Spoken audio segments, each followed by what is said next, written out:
Hola, muy buenas noches. Mi nombre es Félix Aranday Cortés. Soy médico psiquiatra. Estudié medicina por la Universidad Nacional Autónoma de México, psiquiatría por la Universidad La Salle y hice la alta especialidad en manejo de trastornos adictivos por el Instituto Nacional de Psiquiatría Ramón de la Fuente. Para mí es muy importante estar aquí con ustedes, familia CIDED. Y el día de hoy vamos a abordar un tema sumamente importante, ya que es uno de los grandes malestares, sobre todo, bueno, para ambos, porque iba a decir sobre todo para los familiares, no, pero también para los usuarios. Es al respecto de los fármacos psiquiátricos. Vamos a ver por qué se le llaman psicofármacos.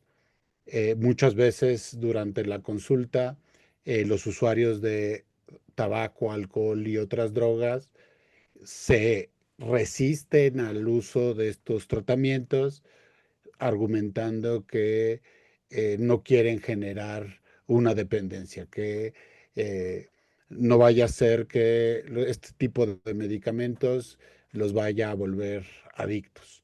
De la misma manera, los familiares tienen la creencia que los medicamentos psiquiátricos tapan una adicción generando otra. Necesitamos tener claro qué tan cierto es esto. Vamos a empezar valorando qué es un medicamento, para qué se utilizan, qué son los psicofármacos y al final lo vamos a contrastar con las drogas de abuso.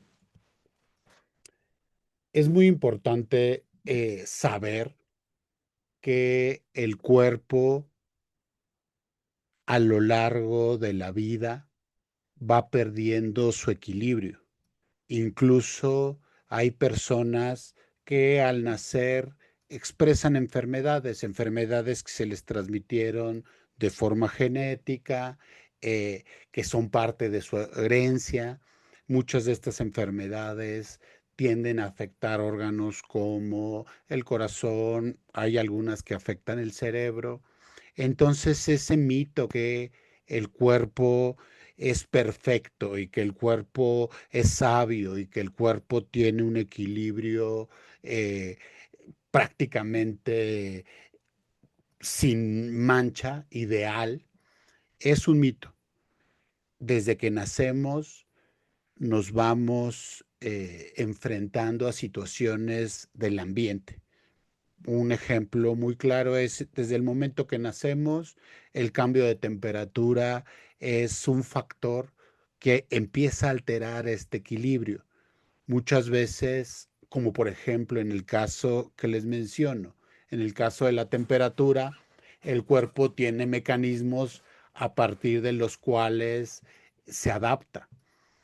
Sin embargo, a lo largo de la vida tenemos que alimentarnos y la calidad de los alimentos, sobre todo los procesados y los hiperprocesados, van poco a poco mermando la capacidad que tiene el cuerpo para irse equilibrando, para mantener el estado de salud. El cuerpo, mientras mantenga este equilibrio, se le reconoce como sano. Cuando los factores que van dañando este equilibrio incrementan, a ese proceso se le conoce como enfermedad. Por ejemplo, el plomo en el agua, el plomo en algunos productos cárnicos, poco a poco se va acumulando a lo largo de la vida y va afectando órganos. Muchas enfermedades que tienen una base genética y otra base alimentaria, por ejemplo la diabetes. Con la diabetes se nace. La diabetes se expresa a lo largo de la vida si las personas no hacen ejercicio, si incrementan su peso, si tienen malos hábitos al respecto del sueño, tienen malos hábitos para relajarse. Conforme se van sumando este tipo de factores que alteran el equilibrio, este se pierde y se desarrolla una enfermedad. La enfermedad, una vez que se establece en el cuerpo, va a avanzar de tal forma que eh, va a matar el cuerpo, va a romper el equilibrio y el cuerpo, como cualquier otra máquina, se descompone y deja de funcionar.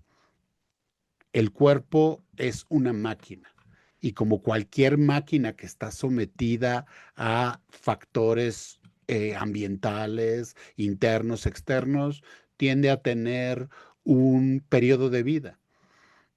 En la medida que sepamos cómo se controla, cómo podemos alargar estos periodos de vida útil, cómo podemos darle mantenimiento a nuestro cuerpo, se mantiene el estado de salud. Eso es enfermedad. Enfermedad es la ruptura de este equilibrio que ya no se vuelve a recuperar. La hipertensión, una vez que se manifiesta, se puede controlar. Sin embargo, al final del día, la hipertensión va a generar la muerte del individuo, por más que se trate de forma adecuada. ¿Por qué? Porque pues, incrementa el desgaste de los vasos sanguíneos, que son como una manguera, y al final esta manguera se rompe y se derrama. Todavía no hay cambios de arterias, por ejemplo, cerebrales. Actualmente hay cambio de algún tipo de arteria coronaria, se pueden poner extensores y al final estos extensores logran que el órgano siga funcionando. Jamás va a recuperar su estado inicial, va a ser una máquina que ya fue reparada y con esto disminuye su tiempo útil, su tiempo de vida. A diferencia de estas áreas de la medicina, en psiquiatría no hay enfermedades. Todos los padecimientos hasta la fecha se les conoce como trastornos. La diferencia entre una enfermedad y un trastorno es que el trastorno, si se detiene en ese momento, ya no se va a seguir alterando este equilibrio. En el caso de las enfermedades, aunque se detenga la expresión, el equilibrio poco a poco se va perdiendo. Dentro de la psiquiatría, las únicas tres entidades que están en proceso de convertirse en enfermedades es la esquizofrenia, cuando alguien es declarado a través de evaluaciones complejas como esquizofrénico. Eso implica que el cerebro tiene un proceso de destrucción que al final del día va a terminar con la funcionalidad del cerebro. Esa es la primera. La segunda es el trastorno afectivo bipolar. El trastorno afectivo bipolar también genera alteraciones a lo largo de la vida que van a terminar rompiendo el equilibrio de una manera total, el equilibrio total del organismo. Y el tercero, que está a punto de convertirse, es el trastorno del espectro autista. Ya se sabe las bases genéticas, las expresiones y puede o no puede presentar deterioro. A excepción de estas, que aún no son clasificadas como enfermedades, al final del día todas las entidades psiquiátricas son trastornos. Esto es muy importante aclararlo, porque eh, en base al malentendimiento de el programa de los 12 pasos, donde sí se concibe que los trastornos por consumo de sustancias son enfermedades, e incluso se argumenta que la Organización Mundial de la Salud las declaró como enfermedades, no hay nada más equivocado. ¿Por qué? Si alguien que tiene dependencia a sustancias deja de consumir, ahí se detiene el daño y el cuerpo puede tener la posibilidad de reequilibrarse y volver a recuperar las funciones. Entonces, todos estos entenderes donde se dice que el adicto está mal de sus emociones, que el adicto es incapaz de controlarse, que el adicto tiene una dificultad para sostener una vida útil y feliz, no tiene bases científicas. Más bien, son anécdotas a partir de las cuales el programa trató de medicalizar las adicciones y falló porque generó dentro del entendimiento popular que siempre se va a estar enfermo y que dentro de esta enfermedad el sujeto va a vivir con ciertas discapacidades emocionales, incapaz de controlarse, incapaz de trabajar, y esto no es nada más que un error. Ahora bien, sí se puede convertir un trastorno en una enfermedad. Por ejemplo, en el caso del consumo de alcohol. Si alguien detiene el consumo de alcohol antes de que falle el hígado, es un trastorno. Cuando se fastidió el hígado por tanto consumo de alcohol, ahí ya hay una enfermedad, porque el hígado va a seguir perdiendo sus funciones y es altamente probable que ese sujeto muera por complicaciones derivadas del alcohol. Alguien que consumía estimulantes hasta el momento donde no se generó ninguna alteración cerebral, ninguna lesión cerebral que pone en riesgo el funcionamiento neurológico, hasta antes de eso es un trastorno. Cuando ya hay daños en órganos, entonces se considera una enfermedad y ahí se reduce el pronóstico de recuperación. Por eso es muy importante subrayar que los trastornos por consumo de sustancias se tienen que tratar de forma urgente. Y como lo hemos visto en otras pláticas, los momentos críticos donde se pueden generar daños cerebrales, uno, es en la abstinencia, que es la cruda. Todas las drogas de abuso tienen un periodo de abstinencia, que es la cruda. En ese momento el cambio químico del cerebro se puede dañar. En las crudas se daña el hígado, sufren mucho los riñones, se puede incluso desarrollar cuadros de insuficiencia renal. Entonces, la intoxicación, que es cuando alguien está bajo el efecto de la sustancia, y la abstinencia, son los dos momentos críticos en los cuales puede haber daño a otros órganos y un trastorno se convierte en una enfermedad y el pronóstico de recuperación baja. De la misma manera, en las recaídas, es ahí donde el cerebro se va dañando. Y a partir de eso es que se puede convertir los trastornos por consumo de sustancias, anteriormente llamado adicciones, en algo irrecuperable o con recuperaciones parciales. Frente a esto, ¿qué se ha hecho? Los seres humanos a lo largo de la historia de la humanidad han empleado del medio ambiente sustancias para, de forma directa o indirecta, resolver este equilibrio. Un fármaco es un agente o una sustancia. Agente, por ejemplo, se le conoce a las vacunas. Las vacunas, por ejemplo, los que estuvimos en la pandemia, se nos aplicaron vacunas con virus vivos atenuados, virus que ya no eran tan rabiosos, por decirlo de alguna manera, pero eran agentes naturales. Vivimos esa etapa donde la mayor parte de las vacunas fueron experimentales. No se tuvo el tiempo suficiente para evaluar cuáles eran los riesgos versus los beneficios, y al final del día era o acceder a ese agente o estar en el azar. Ese es un agente. Una sustancia es todo aquello que puede ser natural, semisintética o sintética. Muchas veces se cree que los medicamentos naturales, herbolarios, la fitoterapia es mejor porque es natural. Y no hay nada más equivocado que eso.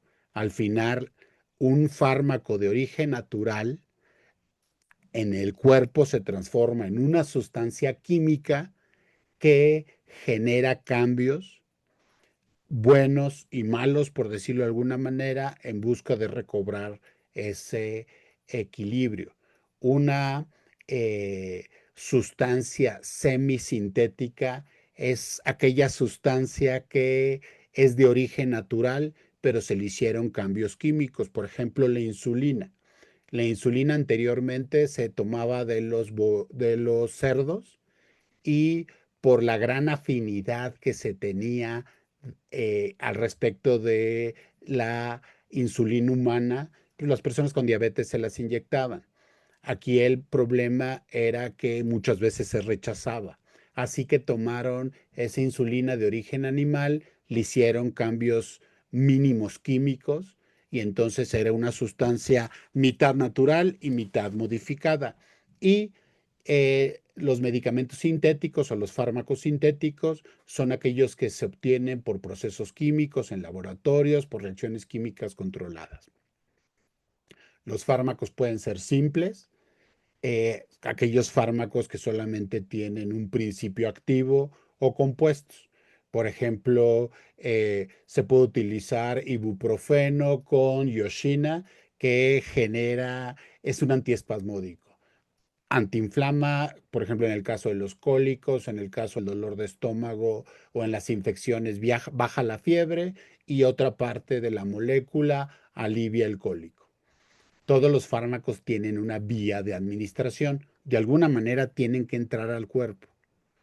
También se cree, por ejemplo, que los medicamentos untados son menos agresivos que los medicamentos tomados. Tampoco nada más erróneo que esto. El, la piel es el mayor órgano de absorción del cuerpo. En este momento hay medicamentos hormonales para tratar la menopausia que solamente se untan y tienen el mismo efecto e impacto en el cuerpo que aquellos que son tomados. Se cree, por ejemplo, con el caso de los cannabinoides, el marihuanol, estas sustancias que las venden como THC untado, la gente cree que tienen un menor impacto que fumar marihuana. También es muy equivocado. El cuerpo tiene la posibilidad de eh, absorber las moléculas de cannabinoides de la misma manera que fumados. Entonces la abuelita que se unta su marihuanol en la noche está teniendo el mismo efecto psicoactivo que aquel sujeto que se echa sus churros también en la noche para dormir. Incluso existen drogas, eh, por ejemplo, los supositorios en los niños, que contienen medicamento con excipientes a base de grasa para que se absorben las mucosas.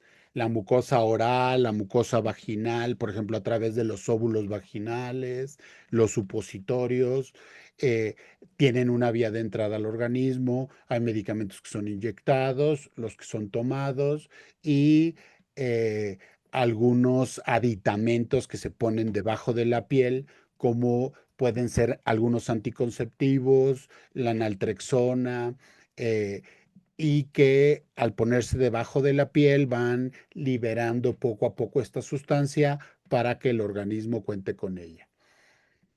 Los fármacos tienen efecto sistémico, entran al organismo y se distribuyen en todo el cuerpo a través de la sangre, se pueden unir o no a las proteínas para llegar a todos los órganos.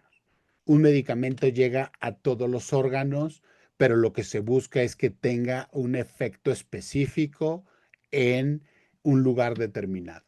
Por ejemplo, los antibióticos. Cuando alguien consume antibióticos, todo el cuerpo se llena de antibiótico y este antibiótico solamente actúa en las bacterias, no mata las células del cuerpo. Sin embargo, también puede matar células buenas, como son las de la mucosa gástrica, como hay algunas bacterias en los pulmones, hay bacterias en la mucosa vaginal que nos ayudan a controlar las infecciones. Ahí sí no discriminan. Un, un tratamiento que tampoco discrimina células buenas de células malas, por ejemplo, es la quimioterapia. Cuando alguien tiene cáncer y debe de usar quimioterapia, los fármacos destruyen todas las células de crecimiento rápido. Por ejemplo, los tumores crecen muy rápido y de manera desordenada, así que van sobre ellas. Sin embargo, el cabello también crece rápido y de forma desordenada. Por eso las personas se quedan sin cabello porque la, la quimioterapia mata también esas células. Las uñas, por ejemplo, también crecen rápido y de forma desordenada. La mucosa gástrica, por eso tienen gastritis, incluso pueden llegar a vomitar mucho. Vamos, en este momento de la historia de la humanidad se busca que los medicamentos cada vez sean más específicos, que actúen, que no actúen sobre todo el cuerpo y que solamente se dirijan a aquellas células que queremos modificar. Cada vez hay mucho más avance, sin embargo, falta mucho. Y el objeto de utilizar un medicamento, ya sea un té para el dolor de estómago, hasta la quimioterapia, hasta antiinflamatorios, medicamentos antihipertensivos para bajar los lípidos, tienen que tener un objeto terapéutico determinado. Y es ahí donde tenemos que tener claro que un medicamento para el dolor de cabeza no puede generar dolor de cabeza, no nos puede generar el efecto contrario. Un medicamento para bajar el colesterol técnicamente no nos debería de subir la presión. El objeto de utilizar fármacos, ya sean naturales, semisintéticos o sintéticos, es obtener un objeto cual terapéutico es recobrar el estado de salud. Las drogas de abuso, por ejemplo, también pueden ser agentes o sustancias de origen natural, semisintética o sintética. Eh, ¿Cómo que puede ser un agente? Hay agentes derivados de los sapos, que son venenos, que si uno los lame, tiene un efecto psicoactivo. un, Drogas naturales, puede ser la marihuana. Anteriormente, ahorita la mayor parte de la marihuana es semisintética o sintética, pero la marihuana, eh, el, el, la psilocibina, que es un producto derivado de los hongos, también puede ser el floripondio, la ayahuasca, la salvia, son moléculas de origen natural que tienen un efecto psicoactivo. Semisintéticas, pues, la marihuana tipo Koch, que ya tiene varios cambios moleculares. Semisintético también puede ser el LSD, cuya base se obtiene de las semillas del cornezuelo. Y sintético, la mayor parte de las drogas estimulantes, como es la cocaína, las anfetaminas, metanfetaminas. Entonces, una droga de abuso sigue esta misma cualidad. Puede ser simple o compuesta. Por ejemplo, actualmente con los vapeadores, alguien que está consumiendo eh, ingresa a su organismo ketamina, fentanilo, anfetaminas o metanfetaminas, las drogas regulares como es el cristal. Actualmente ya no viene solo, regularmente viene asociado a fentanilo y metanfetamina. Entonces, eh, aquí se pierde esta claridad al respecto de lo que alguien está ingresando al cuerpo porque pues, son sustancias en su mayoría ilegales. En cuanto a las drogas legales, el tabaco tiene, cada cigarrera tiene su propia fórmula. Hay cigarros que contienen muchísimo más sales de glutamato. El glutamato es la sal que los chinos utilizan en su buffet para que alguien solamente coma pasta y coma pasta y coma pasta y coma pasta, que es lo más barato, se llene con pasta y al final coma poca carne.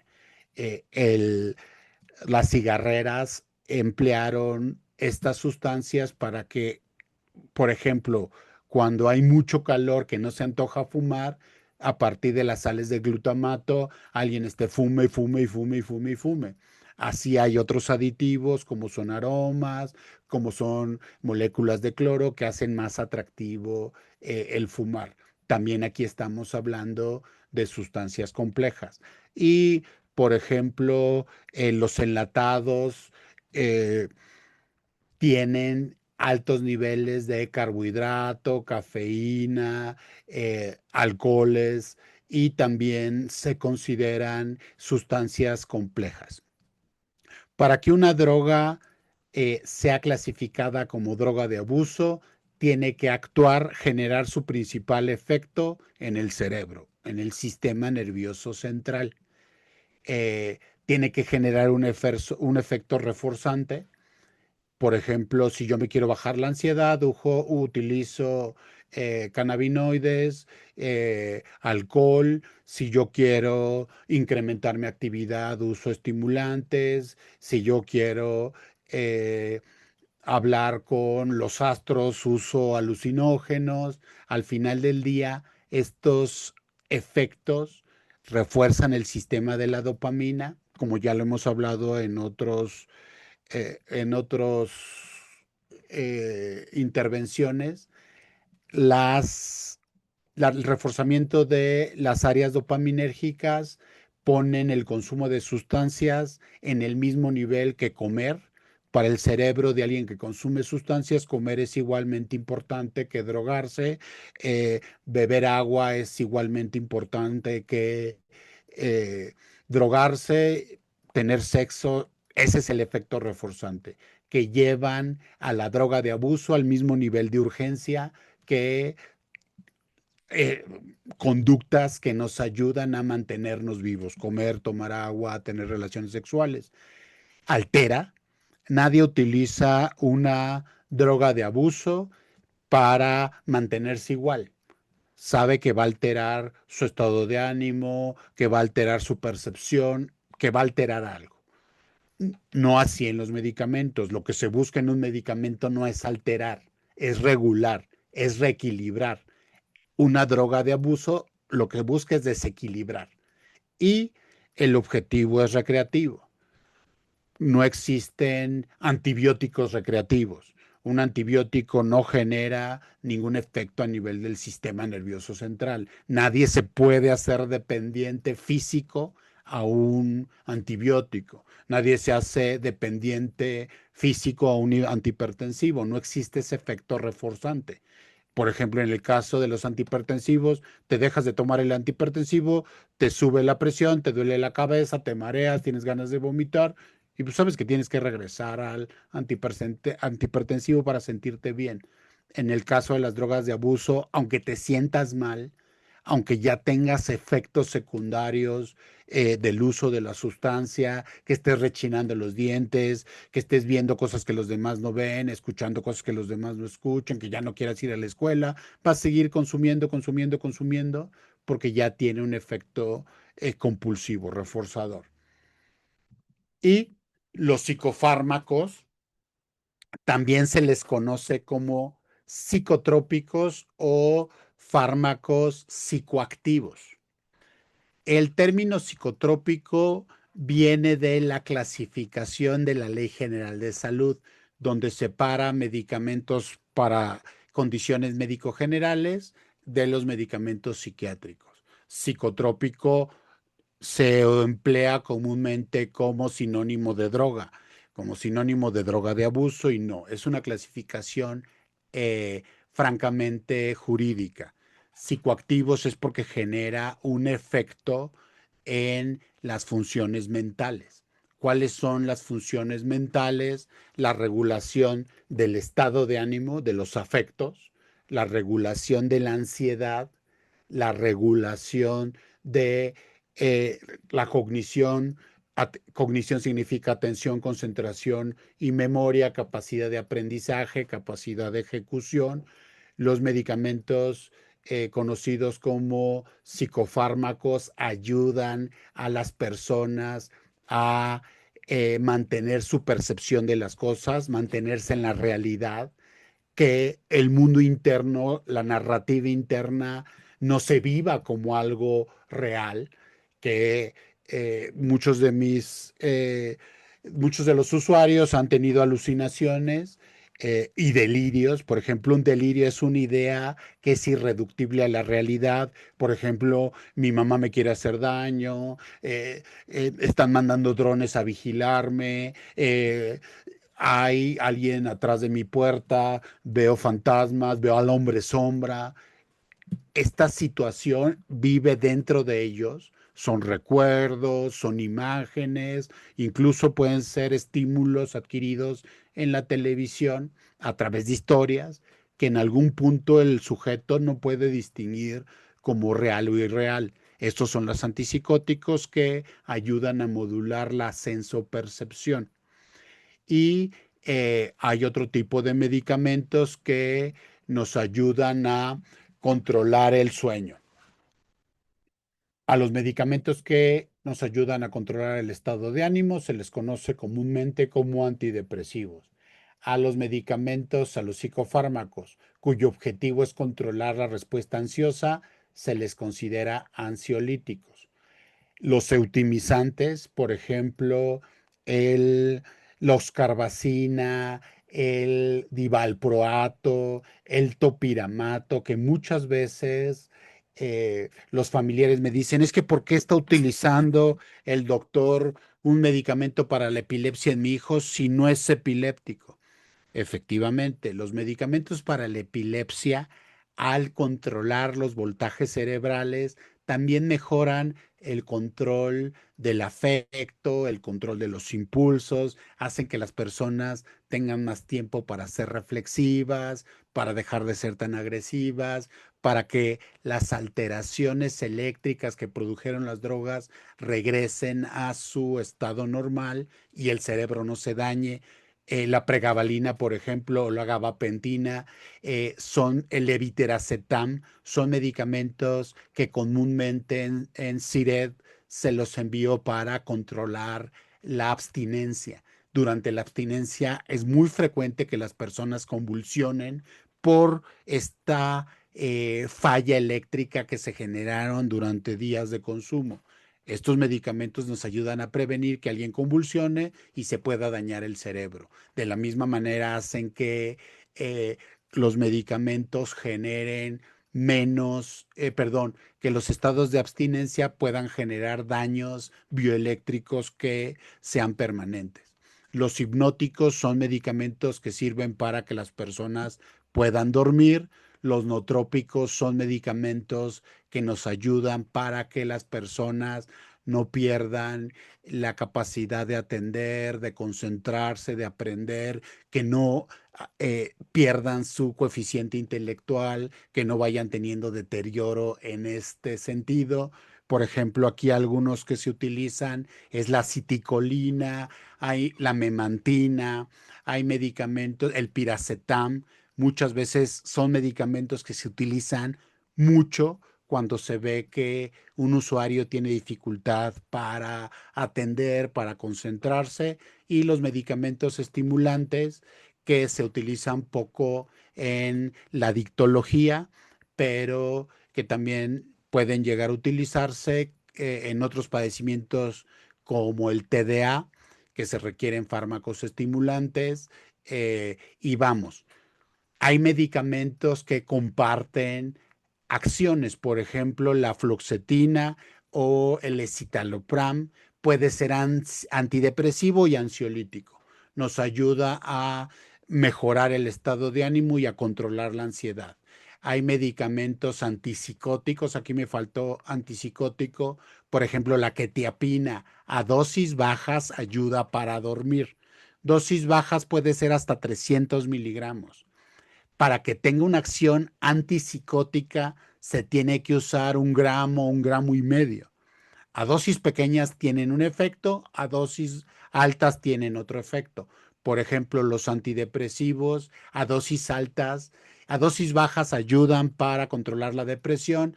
Muchas veces dicen, oye, pues ¿por qué le estás dando 60 miligramos de fluoxetina? A esta dosis ayuda a mejorar las ideas compulsivas, nos ayuda a controlar más los síntomas ansiosos. Y de esta manera, por ejemplo, los hipnóticos, medicamentos que ayudan a dormir en poblaciones que no tienen trastornos relacionados con sustancias se utilizan las benzodiazepinas, el ribotril, el tafil, el, el bromazepam.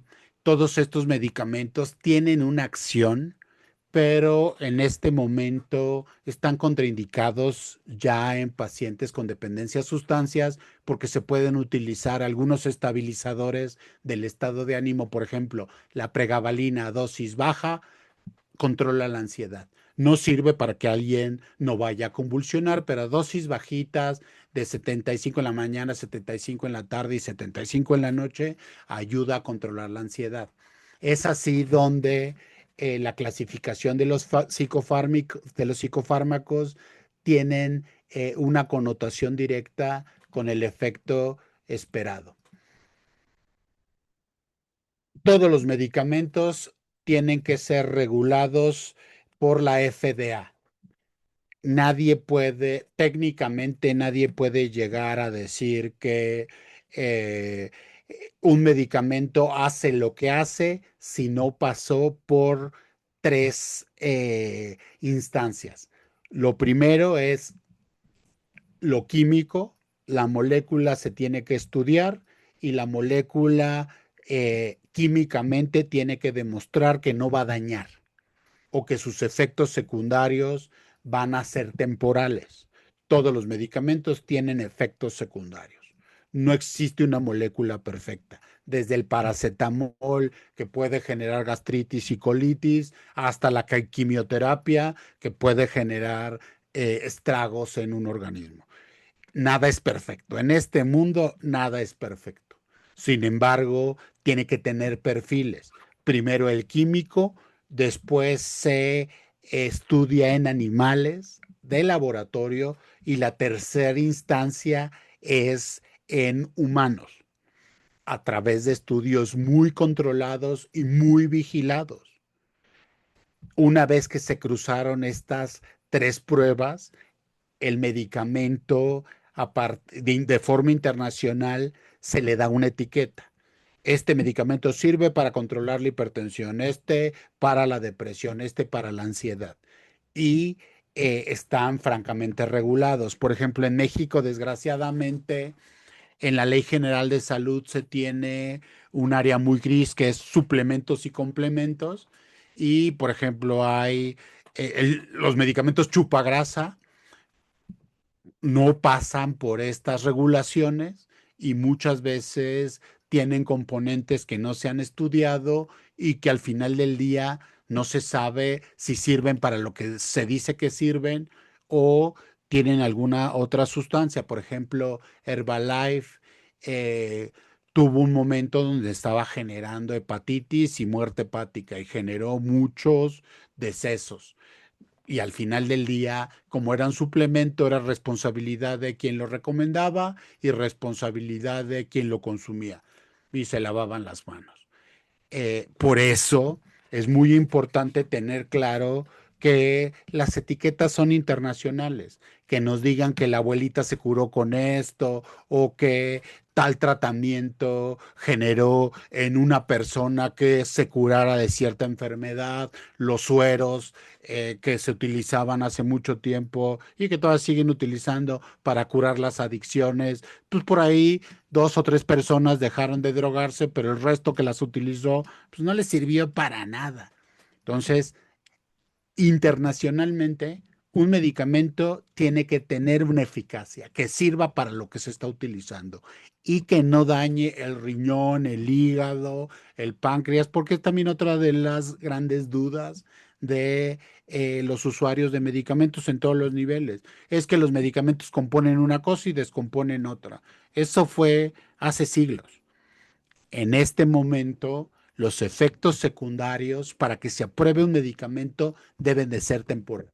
Por ejemplo, cuando alguien empieza a utilizar un antidepresivo, los primeros días puede tener náusea, puede tener incluso vómito, ligero dolor de cabeza, pero se tiene que, esos efectos tienen que desaparecer entre 10 y 15 días, si no el medicamento no es aprobado.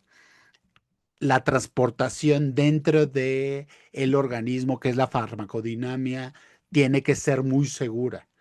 No debe de haber ningún medicamento que dure de forma eterna en la sangre. Tiene que entrar y tiene que salir. Tiene que entrar, generar un efecto y después destruirse. Porque debe destruirse si no causaría niveles tóxicos. Si yo me tomo un antibiótico y así cada 8 horas por 12 días o por 10 días, si el antibiótico se acumulara en mi sangre, al final esa molécula terminaría matándome. Si un medicamento que me hace dormir no se eliminara del cuerpo, pues al final del día pues estaría dormido el resto de mi vida. Si un antidepresivo no genera la acción y lo dejo de tomar, pues esa acción se pierde. Todo esto habla de seguridad. No así, por ejemplo, en estos momentos, los cannabinoides, variedad Koch o los sintéticos que se fuman a través de vapes, cada vez duran más en la sangre. Pueden durar hasta 40 días en la sangre, lo que imposibilita que el resto de los medicamentos actúe. Eso se llama antagonismo. O sea, el medicamento tapa la droga tapa el sitio de acción y los medicamentos no pueden actuar, porque los medicamentos deben de ser seguros y las drogas ilegales pues, no tienen eh, ninguna regulación. Y hay veces que por más que se le den medicamentos a alguien, no reacciona. Por ejemplo, hay personas a las que se le dan todos los antihipertensivos y no controlan su hipertensión.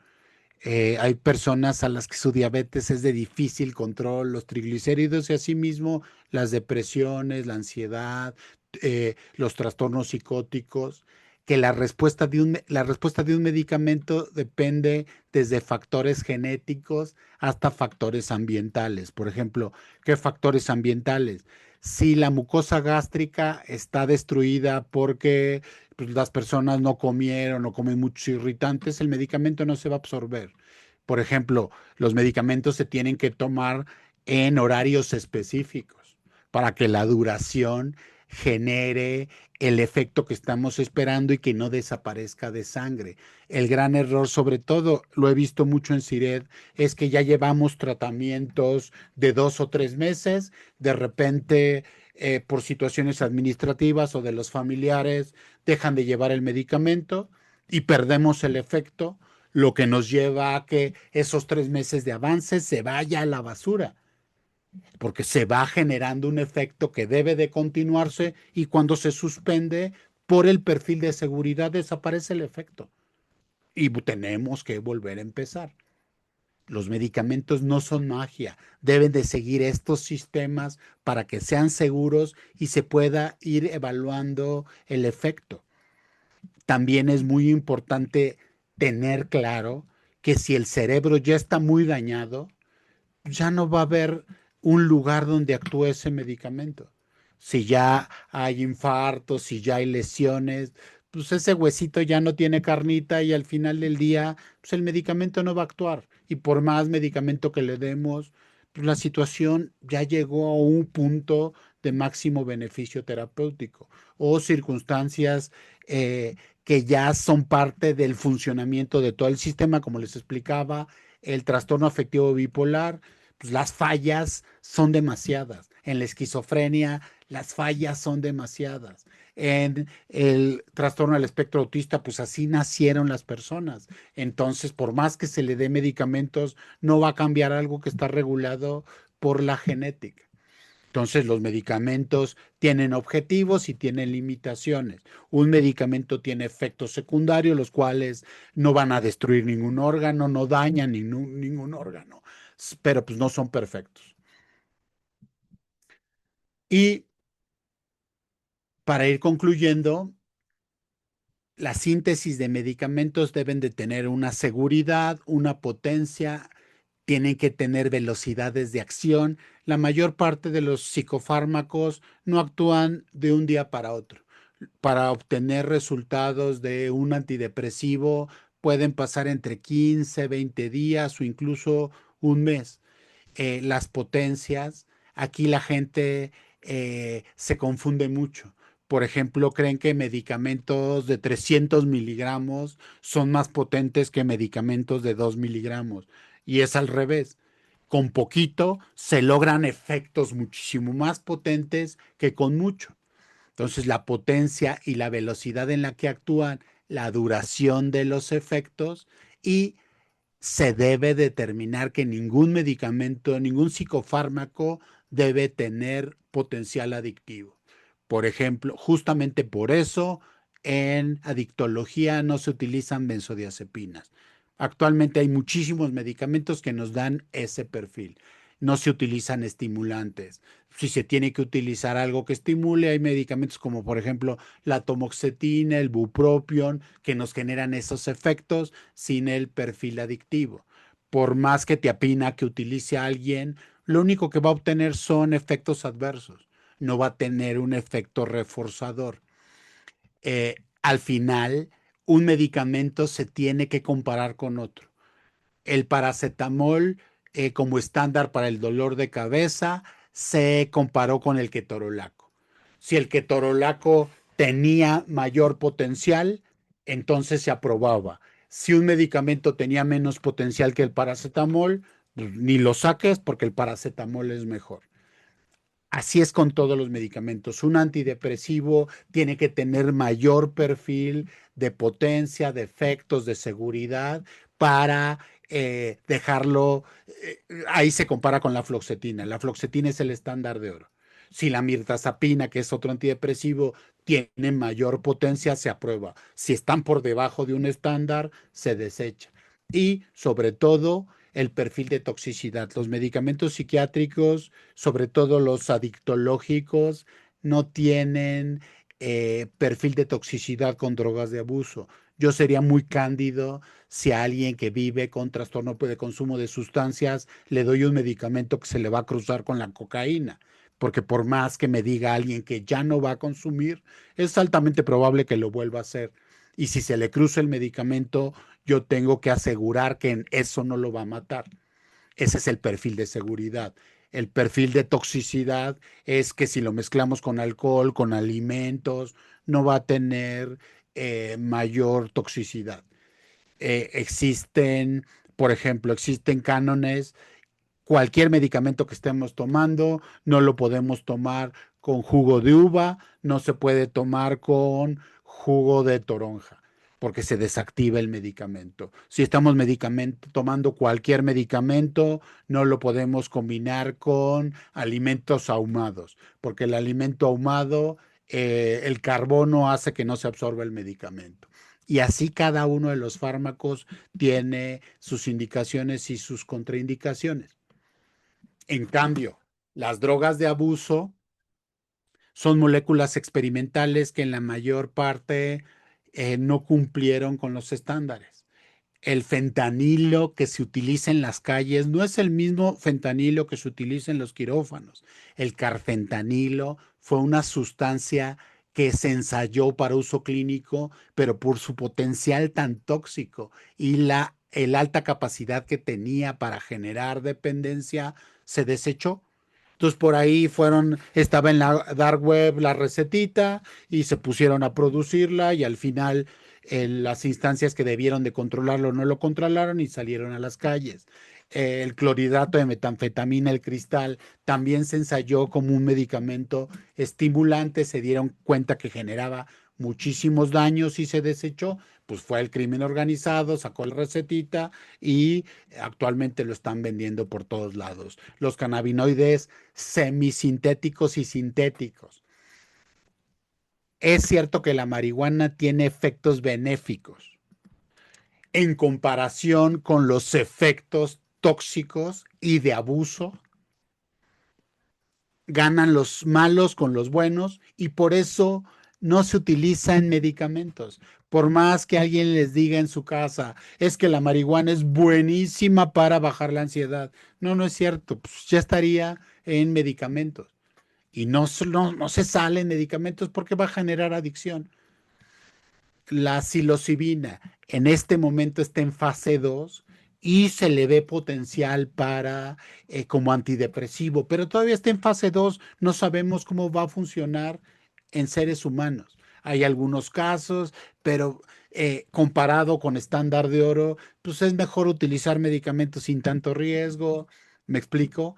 Ese es el perfil que llevan las drogas sintéticas o las drogas de abuso. Los efectos son muy amplios. Alguien puede utilizar cristal y ponerse bien, tener efectos psicóticos, quedarse todo trabado, se le incrementa la libido, pero otra persona lo consume y solamente está muy despierto. Hay otros a los que ni les hace la misma dosis. El perfil es muy amplio y muchas veces es desconocido. Cuando vas con tu dealer, pues tu dealer no es tu mejor amigo. Tu dealer quiere tu dinero y se acabó, no le interesas. Entonces, si te lo mezcla con carbamatos o con organofosforados, que es veneno para ratas, con cualquier cosa que se ponga blanca y que sea cristalosa, lo va a hacer. Por eso se desconoce la pureza. Un medicamento debe de ser muy controlado en condiciones de laboratorio y vigilado para que no esté contaminado. Por eso a momentos saltan las alertas de la FDA o de la COFEPRIS al respecto de lotes de medicamentos que deben de ser retirados porque salen contaminados. No así con las drogas de abuso, por ejemplo, los cannabinoides, la marihuana que todo el mundo dice que es natural, las hojas las ponen encima de periódicos, les orinan encima para que se sequen más rápido, para que se concentre el alcaloide y pues ahí los tienen fumando caquita de chango. Al final puede estar mezclado con bacterias, puede estar mezclado con hongos y se desconoce la potencia, se desconoce el efecto y por lo tanto el perfil de daño es mayor. Y por último, una droga tiene que tener un potencial adictivo rapidísimo. Las drogas sintéticas cada vez tienen potenciales adictivos rapidísimos. El fentanilo, con la primera dosis ya generaste una dependencia. Con el cristal, pues, ¿qué les digo? Las drogas cada vez son más potentes a menor costo para que signifiquen mayor ganancia, no le hace muérase quien se muera. Esto fue la intervención. Voy a parar la grabación para que podamos tener tiempo de preguntas y respuestas. Deme un segundo y puedan abrir sus cámaras.